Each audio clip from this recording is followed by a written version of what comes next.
Senhor, que nossos corações possam realmente compreender essa resposta à pergunta tão fundamental da nossa vida, da nossa fé. Por causa disso, pedimos que o Senhor nos envie Teu Espírito agora de uma forma especial,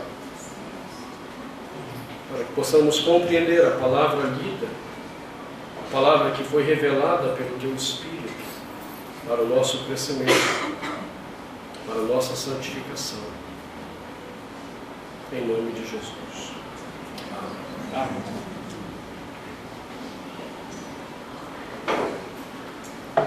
Quem é Jesus? Essa é a pergunta que deve nos incomodar durante todo esse tempo em que olharmos para esse texto de Deus. Quanto mais você conhece alguém, mais você ama essa pessoa, mais você odeia essa pessoa. Quanto mais superficial você for no conhecimento de alguém, mais superficial é seu relacionamento.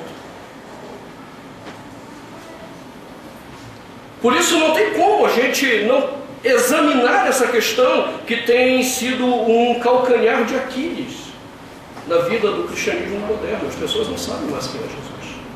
E eu não estou falando de ímpios, lembre-se. Eu estou falando de gente que se diz crente, de gente que abre a boca para orar em nome de Jesus. As pessoas não sabem mais quem é Jesus. Semana passada nós começamos esse sermão de uma forma mais objetiva, visto que dia 31 nós fizemos a introdução do problema, 31 de dezembro. Olhando para a dinâmica do nosso conhecimento, a partir da história dos dois cegos em Marcos, que começa no capítulo 8, versículo 22, até o capítulo 10, versículo 52. Observando aquela história, nós vimos que o nosso conhecimento de Cristo pode ser um conhecimento cego, um conhecimento parcial que não nos salve nem nos dá vida, e pode ser um conhecimento pleno. Nós fomos chamados semana passada a olharmos para a nossa própria situação. Em que contexto daquela narrativa teológica de Marcos 8 até 10, 52 nós estamos? Que história que é contada ali é a nossa história sobre o conhecimento de Jesus? E hoje eu quero voltar de novo àquela história para uma questão que aparece ali, que agora tem a ver com o que o escritor de Hebreus vai mencionar.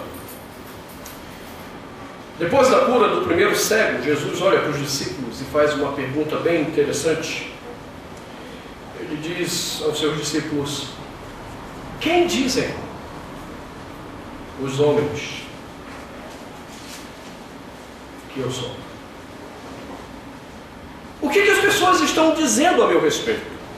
E ali aparece uma resposta muito interessante. A resposta das pessoas é assim: ele é João Batista. Outros disseram: não, você está enganado. Ele é Elias. E outros disseram: não, também você foi enganado. Não é tanto também, não é toda essa cocada preta. Ele é algum dos profetas que sempre teve em Israel. O que essas respostas têm em comum? Um ponto bem básico. Não importa se era João Batista, se era Elias, todos falavam na perspectiva de Jesus como um profeta. João Batista era um profeta, Elias era um profeta. E alguns entendendo que a coisa era isso, é mais um dos profetas que já circularam em Israel. E então a nossa questão-chave é: por que essa questão era chave na resposta? Por que o profetismo em torno de Jesus ele era importante? Nós precisamos lembrar ou relembrar, talvez você já tenha estudado isso, que naquela época havia uma crença em Israel de que o Messias que eles aguardavam seria um profeta. E nesse sentido, as respostas que foram dadas não estavam erradas. Porque elas apontavam para essa esperança messiânica. Sim, o Messias tem que ser um profeta. Todavia, essa resposta falhava num ponto. Isso era apenas uma dimensão pequena sobre quem é Jesus. Essas pessoas só conseguiam olhar essa dimensão muito ínfima de quem era ele, um profeta. Entenda, não está errado, mas está tudo errado quando você acha que isso é tudo.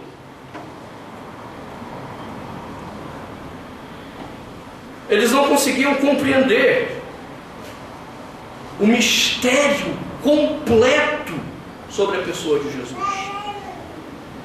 É por isso que esse ano vai ser desafiador ter que explicar os conceitos de Hebreus para vocês, porque são conceitos bem complexos, são questões de mistério envolvidas para a nossa razão humana, para a nossa compreensão humana. Então é muito mais fácil falar de Cristo numa perspectiva limitada do que tentar entender o que é possível a respeito dele segundo a própria Escritura.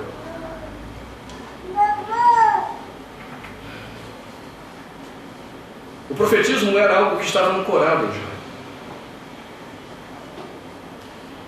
Quando a gente lê Deuteronômio 18:15, pegue a sua Bíblia e dê uma olhada, por favor.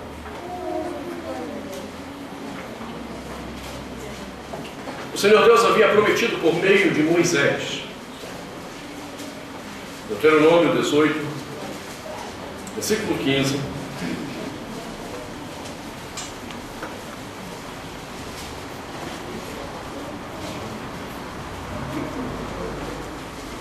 Diz a palavra de Deus nesse texto: o Senhor teu Deus te suscitará um profeta do meio de ti, de teus irmãos, semelhante a ti. A ele ouvirás. E então, desde que Moisés deu essa palavra, Israel aguardava esse profeta. Então nós não podemos minimizar a importância daquela afirmação. Sim, ele é o profeta. Além de ser uma exigência do cumprimento messiânico, havia uma outra razão porque a coisa tinha que partir do profetismo. Por que não se podia negar o profetismo? Por uma outra questão bem clara. Os homens, isso inclui eu e você, nós temos a necessidade de ouvir uma clara direção de Deus para a nossa vida. O que você está fazendo hoje à noite aqui? Por que você se dispõe a vir à igreja? Por mais que haja uma banalização hoje disso na maioria das igrejas, onde as pessoas vão lá para dançar, pular, sapatear, fazer da igreja o globo da morte, rodopia. Apesar de haver essa banalização, mesmo nas igrejas mais loucas, mesmo nas igrejas mais insanas que existem,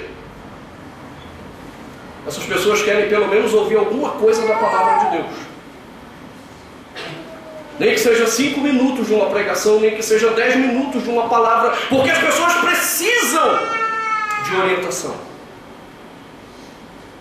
E é dentro desse contexto, da necessidade da instrução clara de Deus, que a gente vê que o profetismo era necessário. É só no cristianismo isso? Não. Não são apenas cristãos que têm necessidade de ouvir Deus. Todas as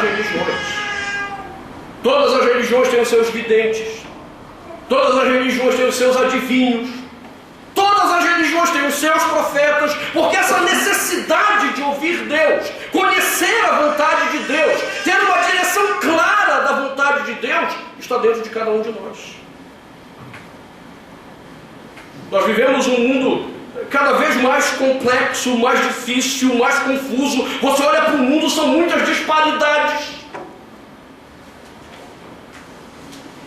E como saberemos a verdade? Como saberemos o que é certo?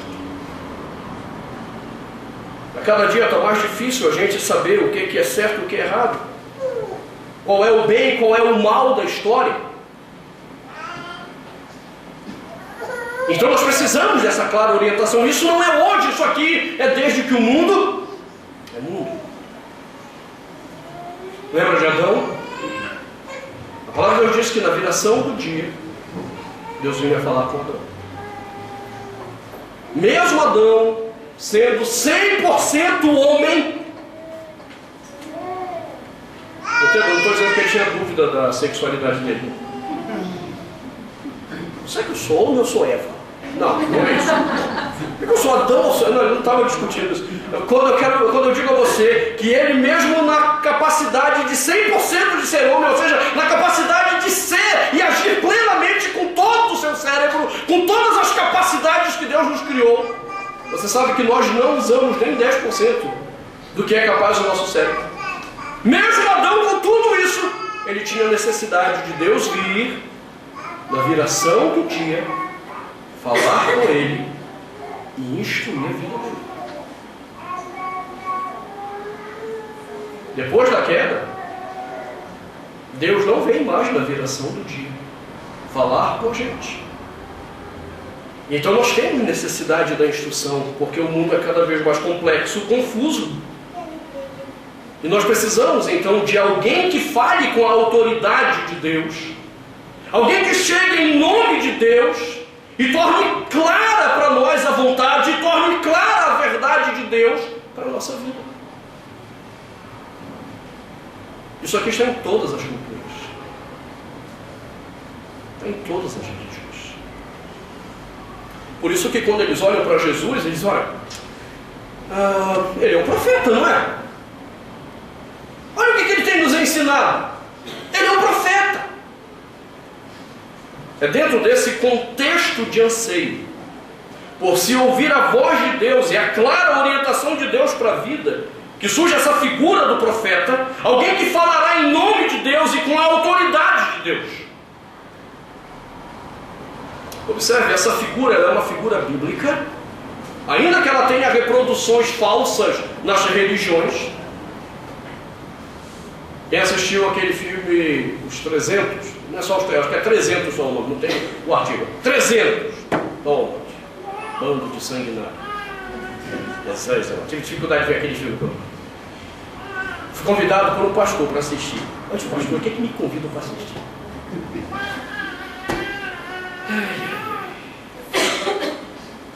Vamos lá. Moço, quando começou aquela carnificina, sangue, chega a fechar a luz. Gente, o que é que eu estou fazendo aqui?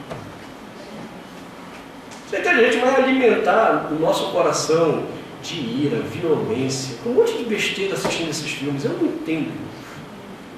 Eu não entendo como é que tem crente que gosta de ver esse tipo de coisa. Você precisa examinar seu coração. Viu? Você precisa examinar sua alma, que deve estar cheia de ira, violência reprimida. Aí você vai no cinema e extravasa lá. Às vezes consegue, nem os caras que gostam de MMA, esse tipo de coisa. Tudo reprimido, um problema de violência no coração, aí gosta de ver que é para extravasar. Aí se for o irmão, então, Vitor Belfort, aleluia. Agora o cara arrebentou a cara do outro, sangrou. Deus é bom, aleluia, louvado seja o Senhor. Não, são as maluquices que tem por aí que eu vou dizer para você. Bom, mas eu fui assistir esse filme a convite desse pastor. E uma cena muito interessante é quando eles querem saber, e aí, o que a gente deve fazer? Vamos nos aliar aos persas ou vamos lutar pela nossa liberdade? Aí o maluco sobe ao Monte Olimpo para receber o oráculo dos deuses. Perceba, todas as religiões têm alguma forma falsificada de ouvir a voz de Deus. Não é diferente do cristianismo hoje. O cristianismo está tendo que lutar com muitas falsas vozes dentro dos seus próprios cultos, dentro da própria igreja. Gente que chega para você e fala em mistério e diz, eis que te digo e não te falo, irmão. Contarás 7 dias e terás uma semana, aleluia. Tem um bando de louco que acha que Deus se revela dessa forma. São operações profetismo bíblico. Normal no paganismo. Totalmente errado dentro, tanto do judaísmo quanto do cristianismo, porque isso não é profetismo. Esse anseio por se ouvir a voz de Deus faz com que as pessoas se entreguem erradamente à instrução do Senhor. E então é interessante que não é somente aquela multidão que cerca Jesus nos evangelhos que o vê apenas como o profeta. A comunidade do escritor de Hebreus também tinha um problema. Eles não conseguiam ver claramente quem era Jesus. É por isso que os versículos 1 a 4 de Hebreus, ele começa tratando de uma questão muito básica. Observe como ele diz novamente no início desses versículos. Antigamente, muitas vezes e de muitas formas, Deus falou aos pais pelos profetas. Não temos problema de que há uma necessidade de profetas genuínos em nome de Deus. Porém, observe a conclusão dele. Nos dias finais, nos falou um filho. E daqui ele começa então a exposição da primeira questão sobre quem é Jesus. Se você copiou os 8 pontos que eu descrevi no final do sermão passado, a primeira grande questão que ele quer discutir é: Jesus é a plena revelação de Deus aos homens. Nós temos necessidade que Deus nos fale, nós temos necessidade que Deus nos instrua. Mas qual é o procedimento para a instrução e conhecimento dessa verdade? Ele diz, não é uma questão de procedimento. É a questão toda que se foca no único homem, Jesus. Ele é essa plena revelação de Deus aos homens. O entendimento desse ponto, ele é essencial ao texto de Hebreus. Pois como nós já falamos em outros sermões lá, quando começamos, até no ano passado, a comunidade cristã a quem se destina esse escrito era indiscutivelmente uma comunidade constituída de judeus de formação helênica. Se você não entende isso, deixa eu explicar um pouco para você. Quando ocorre a primeira diáspora judaica, por volta do ano 476 a.C., logo após o fim do domínio do Império Babilônico, então a ascensão do Império Persa, um grupo de judeus volta para Jerusalém com Esdras e Neemias. Um outro grupo decide ficar na Babilônia. Um outro grupo decide se espalhar pelo mundo. E uma grande quantidade, a maioria dos judeus, decidiu ir para o Egito, onde Deus havia dito para eles não irem. Eles foram para o Egito. Vê como é o coração da gente.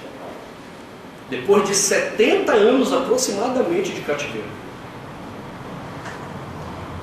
por causa da desobediência, 70 anos eles ali sofrendo por terem desobedecido. Quando o Senhor traz um tempo de paz, eles resolvem desobedecer de novo o Senhor. Que beleza. Passado um tempo, o Império Grego avança sobre o Império Persa e domina. Na época de Alexandre o Grande. E a região do Egito onde eles estavam foi batizada ou rebatizada a cidade com o nome de Alexandria. E ali esses judeus começaram a aprender tudo da cultura pagã grega. Eles esqueceram até mesmo a sua língua, o hebraico. Não ensinavam mais o hebraico para os seus filhos. A lei de Deus foi abandonada. Um dos escândalos do judeu naquela época foi quando surgiram as Olimpíadas. Aí tem um bando de crente empolgado com a Olimpíada. Uma festa totalmente pagã. Uma festa dedicada aos deuses, dedicada à soberba do homem, ao orgulho do homem. E aí alguns judeus estavam na onda também, irmãos. Só que os gregos tinham uma prática estranha, né? Hoje está quase igual de novo. Quando eles iam competir, eram só os homens que competiam pelados. E isso dentro da teologia judaica sempre foi um absurdo. Pois é, alguns judeus helênicos estavam participando das corridas olímpicas, como diria aquele hino da década de 80, pelado, pelado, nu com a mão no bolso. Isso foi um escândalo. Olha o nível em que esse povo tinha chegado.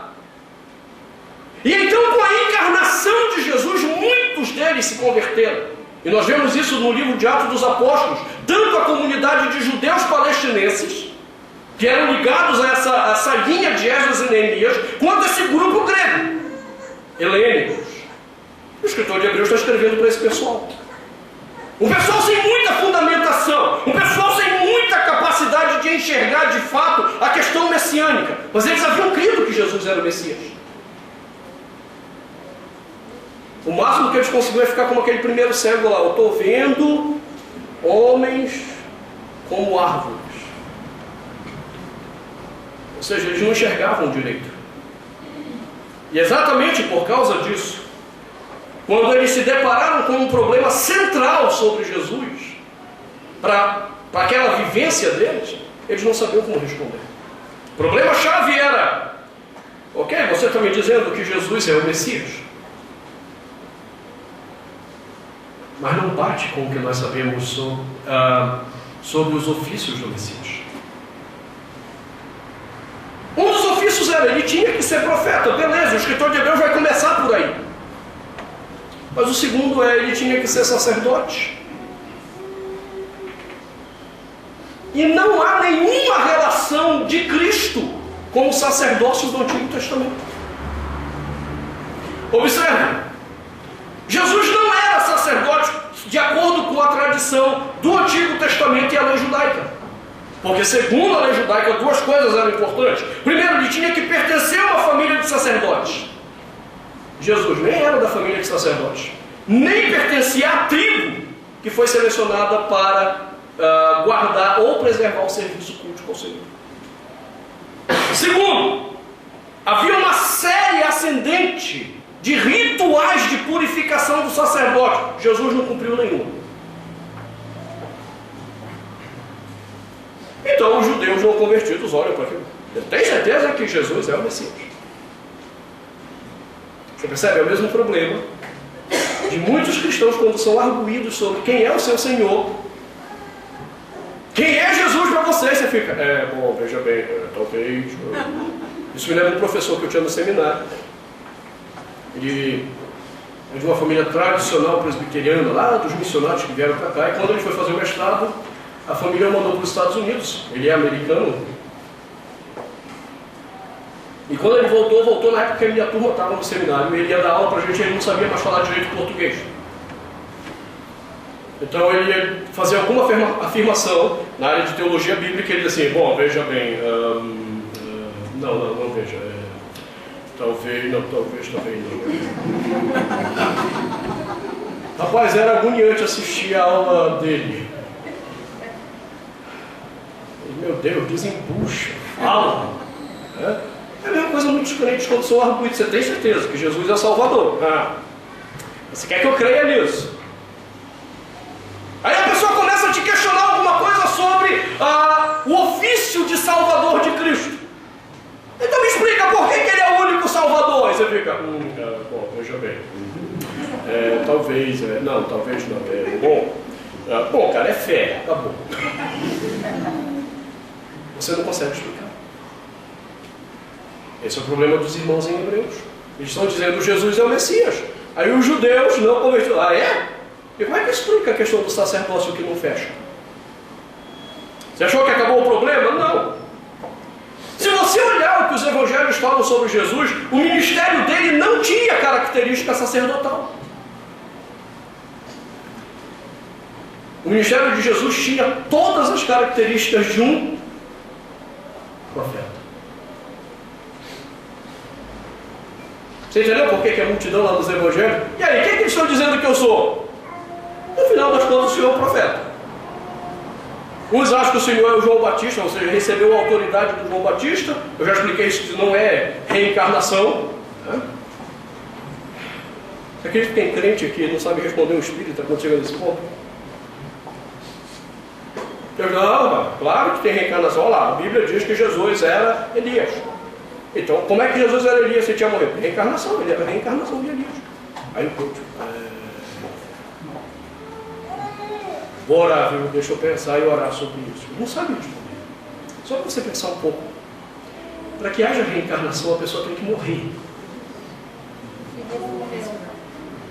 Gente, é básico. Elias já morreu. Elias subiu ao céu. Ele foi trasladado numa carruagem de fogo. Como é que alguém pode reencarnar sem morrer? Você percebe como é tolice que o espírita fala? Tem um bando de espírita com esse argumento tolo, porque não conhece a escritura. Agora, o que é doido é quando ele faz uma pergunta dessa a um cristão que diz que conhece Jesus, e o cristão fica, pois é, né? Aí lembra o filósofo Kiko lá do Chaves? Que coisa! Coisas básicas. Fato, Jesus realmente tem uma característica básica do profetismo, não do sacerdócio.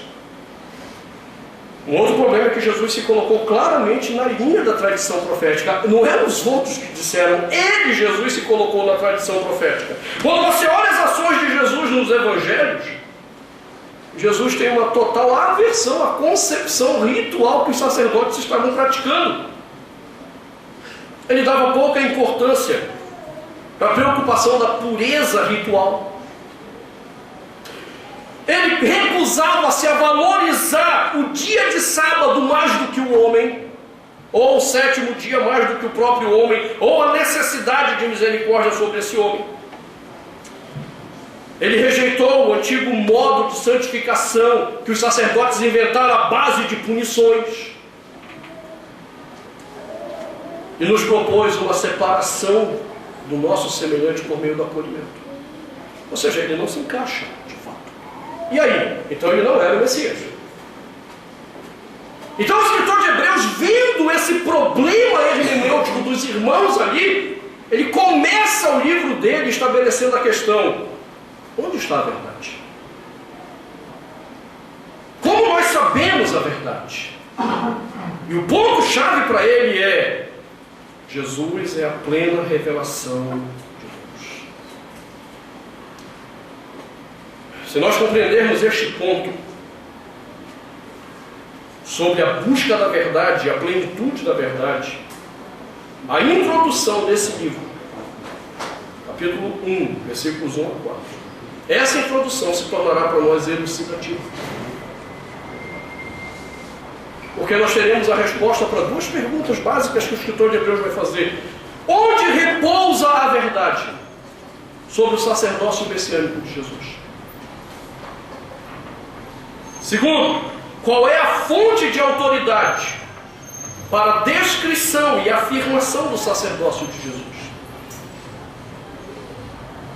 Com esses dois problemas em vistas, ele abre o livro dizendo: Deus falou antigamente de muitas maneiras, de muitas formas, aos pais, pelos profetas, e nesses últimos dias ele nos falou no Filho. Você percebe essa diferença?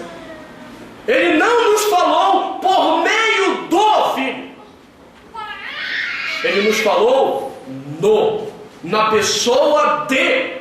A discussão da verdade agora não está mais no campo dos nossos discursos. O problema da verdade não está mais dentro dos nossos argumentos. O problema da verdade agora está numa pessoa, que o escritor de Hebreus diz: ele é a plenitude da verdade de Deus.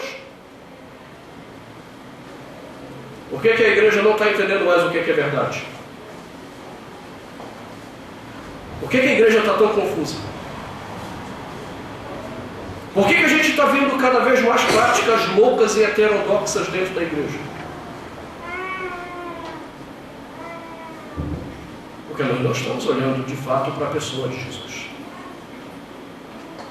Nós estamos fazendo seleção de argumentos para elucubrarmos a nossa verdade. Somente isso. A gente retira textos da Bíblia para dizer que estamos falando em nome de Deus ou de Jesus, mas se você simplesmente olhasse para a vida de Jesus, você diria, cara, parece que não fecha a conta. Deixa eu te dar um exemplo para você entender.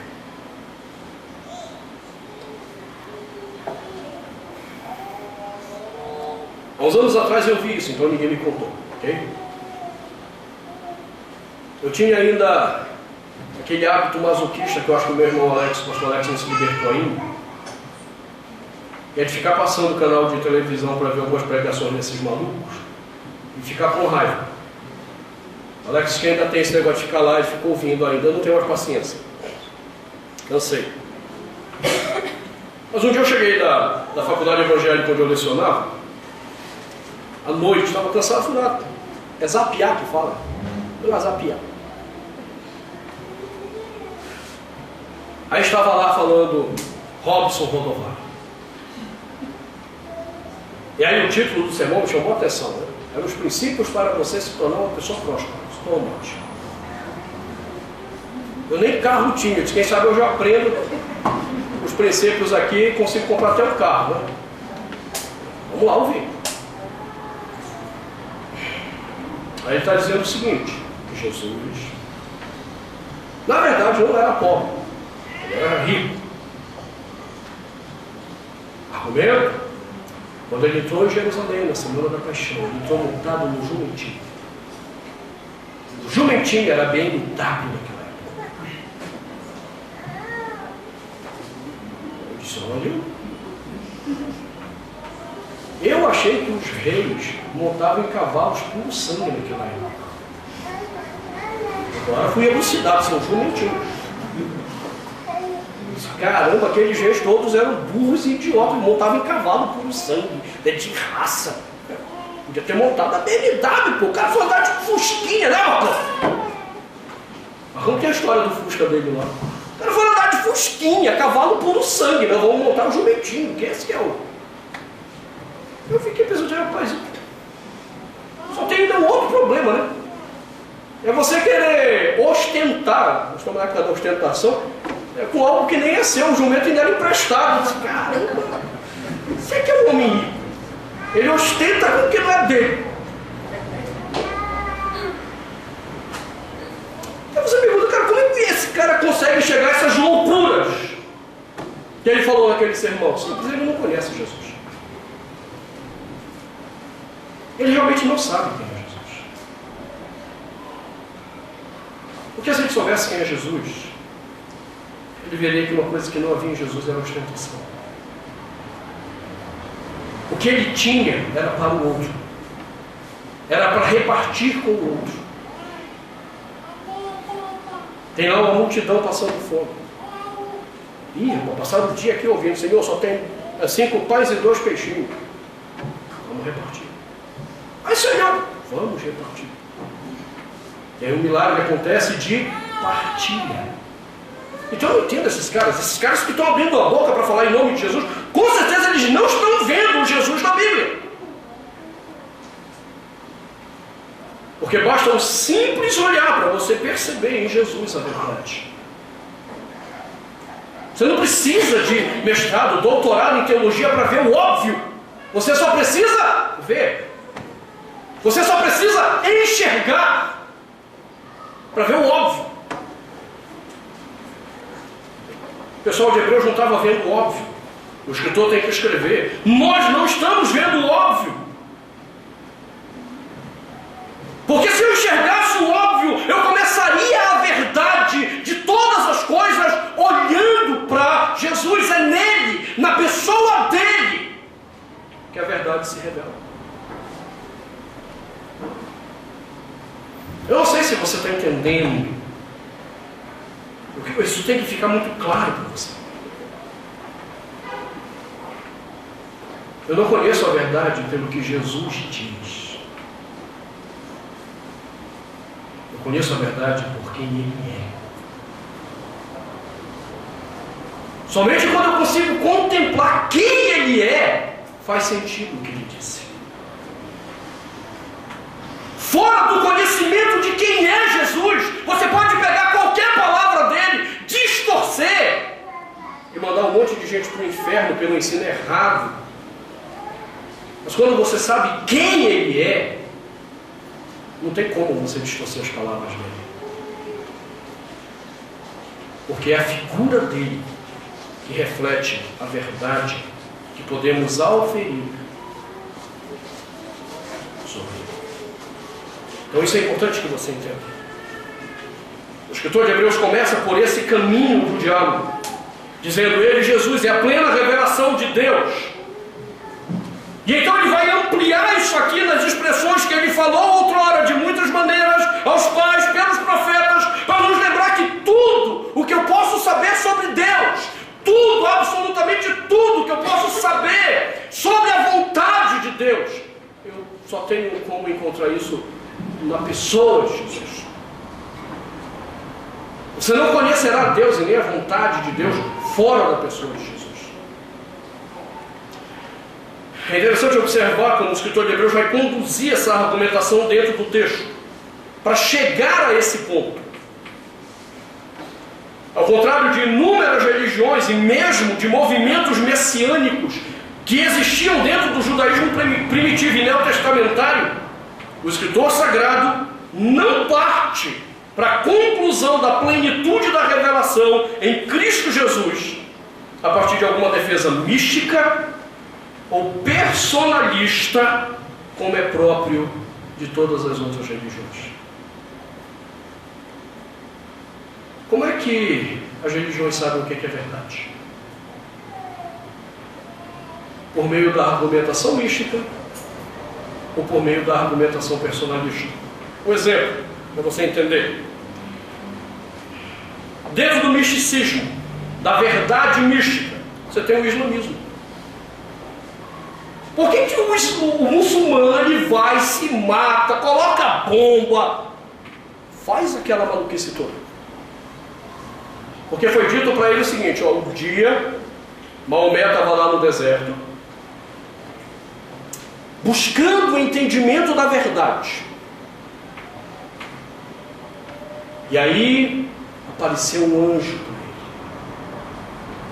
E o anjo trouxe a revelação do Corão.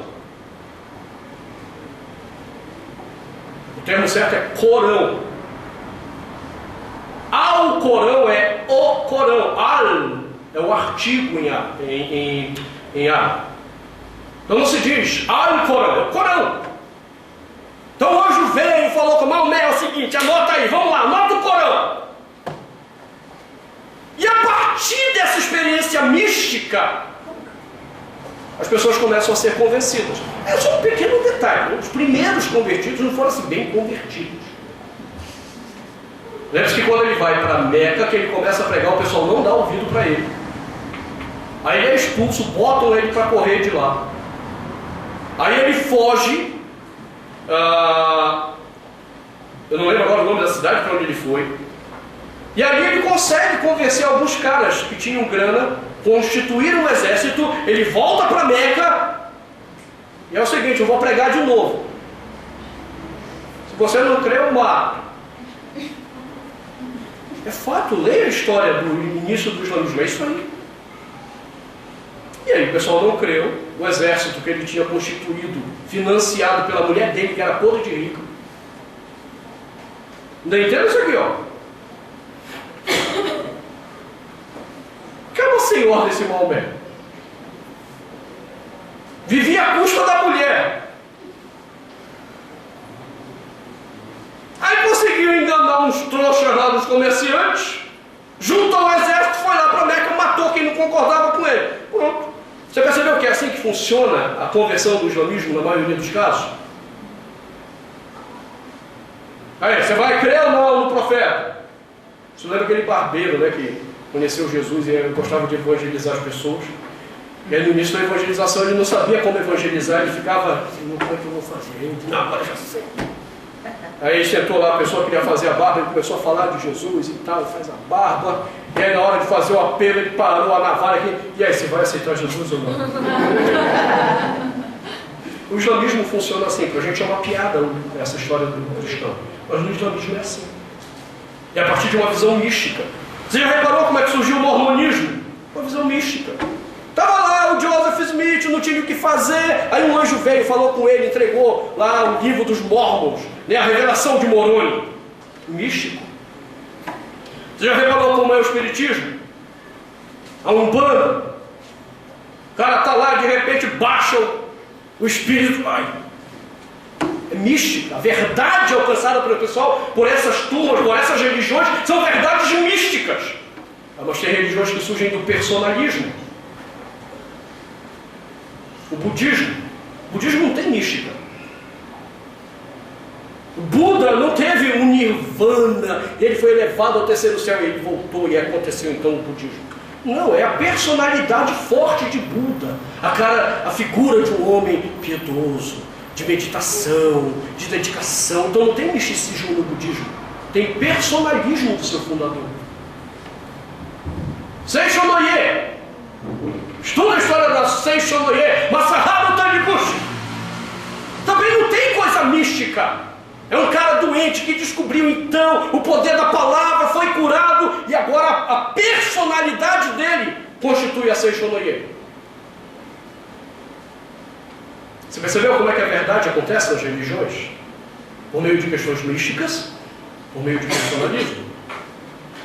A revelação plena de Deus em Jesus não está ancorada em nenhuma experiência mística que Jesus tenha experimentado. Não estava Jesus no deserto, ali em meditação, e apareceu um anjo, tu és o Filho de Deus, começa lá a tua missão. Não foi assim. Jesus não foi tomado de um tremelique, o Espírito Santo veio, sacudiu. Tu és o Filho de Deus, vai lá, cara. Ainda que, na história do cristianismo, haja um grupo que tenha dito que foi assim. Se você estudar a história dos Ebionitas, no final do primeiro século, no início do segundo século, eles diziam, Jesus era apenas um homem. Mas um dia, quando ele foi batizado por João Batista, então o Espírito de Deus veio sobre ele e ele se tornou o Messias. Mas não é isso que a Bíblia diz, não existe essa questão mística em torno de Jesus, para validar a verdade em torno dele. Também não tem essa coisa do personalismo. As pessoas passaram a crer em Jesus porque ele era um homem muito santo, muito piedoso. Antes, pelo contrário. Você lembra qual era o escândalo dos judeus? Como é que esse cara pode ser santo se ele come com pecadores? Ele é um glutão e um beberrão. Porque os homens santos, dentro da visão judaica, eles não bebiam nada com álcool e Jesus sentava no tomar vinho. E eles não comiam carne. Eles eram vegetarianos. E ainda tinha assim, mas ele, João Batista, comia gafanhotos e mel silvestre. Só joga lá assim, o gafanhoto de João Batista no Google. Era uma fruta. Não era um animal. É uma fruta que tem até hoje. Lá na Palestina, uma vez conversando com Paulo Tavares sobre esse assunto, ele fez 6 meses de estudo em Jerusalém, em sítios arqueológicos que são fechados para determinados grupos. E aí quando ele disse assim, cara, como é que é esse negócio? Ele abriu o computador dele, abriu um monte de fotos e disse, isso aqui é um gafanhoto. E o João Batista comia, era uma frutinha.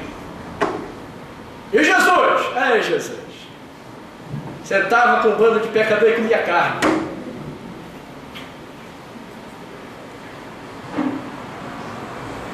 Só isso não, homens santos não se misturavam com pecadores graves, prostitutas, cobradores de impostos, raça.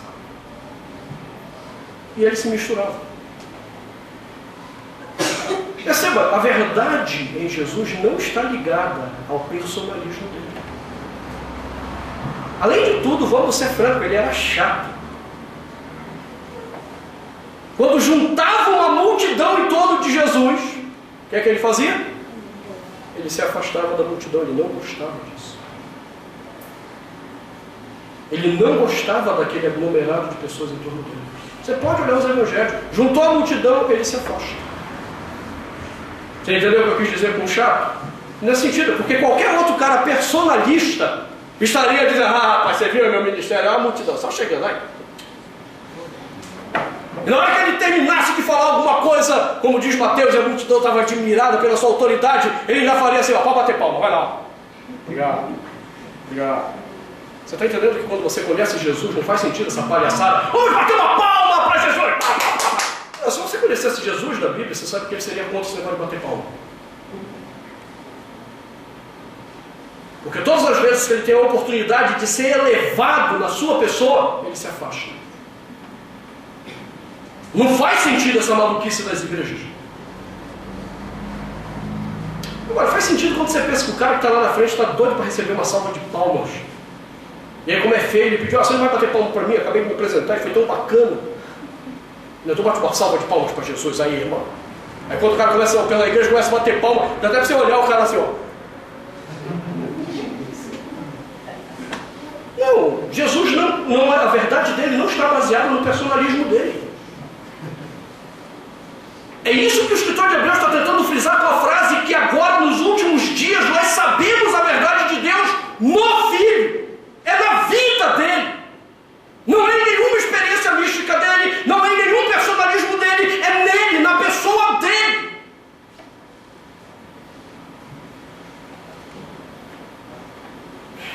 Ou seja, para o escritor de Hebreus, a resposta sobre a verdade em torno do sacerdócio e do messianismo não encontram respostas em Jesus, por ser ele Jesus. As respostas são encontradas porque ele, Jesus, é o ponto final, pleno e suficiente de um processo histórico salvífico de revelação. Um processo que foi iniciado muito antes do próprio Cristo. Daí porque o escritor de Hebreus diz que antigamente Deus falou. A verdade não foi conhecida do nada, do dia para a noite. Lá no passado, Deus já estava preparando todo o conhecimento da verdade para que na encarnação de Jesus a verdade não fosse mais discutida, mas ela fosse conhecida na pessoa de Jesus. Eu vou parar esse sermão agora aqui por causa do horário. Na semana que vem eu quero continuar esse ponto da revelação progressiva que encontra na pessoa de Jesus a verdade. O que eu quero que você entenda nessa noite é que se você quer conhecer Jesus por alguma questão mística, você não vai conhecer. Se você quer conhecer Jesus por alguma questão baseada no personalismo, esqueça, esse não é o Cristo da Bíblia. Você só pode conhecer a verdade quando você olha para Ele. E quando você compreende quem Ele é, aí faz sentido tudo que Ele fez e disse.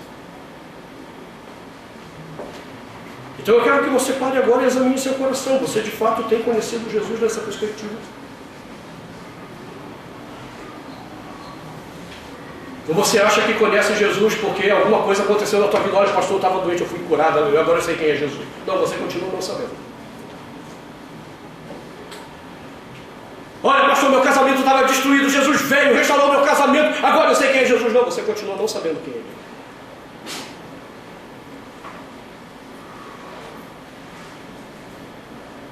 Olha, pastor, eu cometi um pecado grave, eu sei que Jesus me acolheu e tal. Você continua no pecado? Continua, mas eu sei que Ele me ama do jeito que eu sou. É como disse a irmã Gretchen numa entrevista. É, Jesus. Irmã Gretchen. Quando ela foi questionada sobre essa coisa, na época estava continuando a fazer os shows dela de dança, não sei o que, tinha acabado de fazer um filme pornô. Não, porque como está na Bíblia, Jesus disse, venha como estás e eu te aceitarei. Então, aí eu me pergunto, cadê isso na Bíblia? Ah, está aqui na Bíblia. Aí ela foi procurar e disse, olha, eu sei que está na Bíblia, mas eu não sei onde. Então, se você tem entendido que Jesus é essa personalidade que te aceita como você é, e você pode ficar do jeito... Você não conheceu Jesus. Qualquer conhecimento que você diga ter de Cristo, baseado em qualquer mística ou personalismo, você não sabe quem Ele é.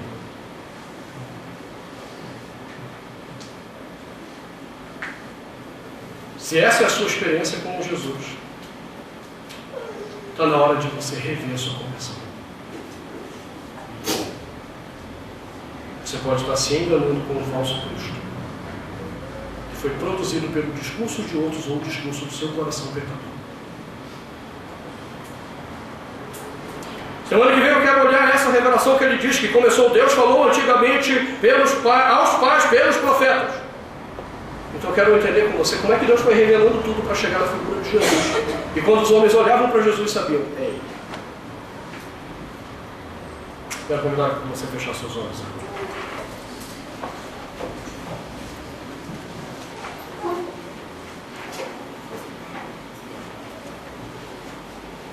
Pergunte ao Senhor de fato quanto você o conhece.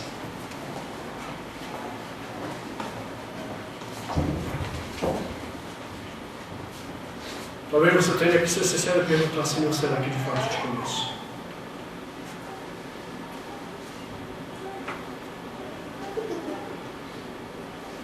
E essa é uma oportunidade de pedir ao Senhor que abra os seus olhos para que você comece a conhecer de fato quem é Jesus. Senhor, ajuda-nos. O nosso coração é pecaminoso demais para querer aceitar aquilo que não é conveniente a nós. Somos pecadores demais para aceitarmos uma imagem que não bate com a imagem que queremos que o teu filho tenha.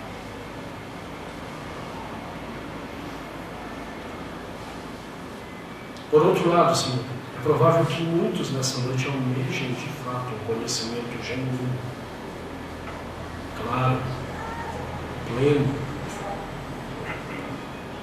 do teu Filho amado Jesus.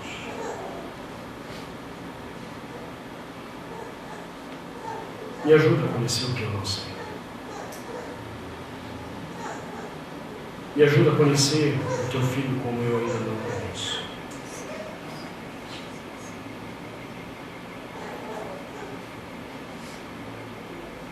Que esse seja um desejo, não só do meu coração, mas o coração de cada pessoa aqui nessa noite. E assim te pedimos em nome de teu Filho amado.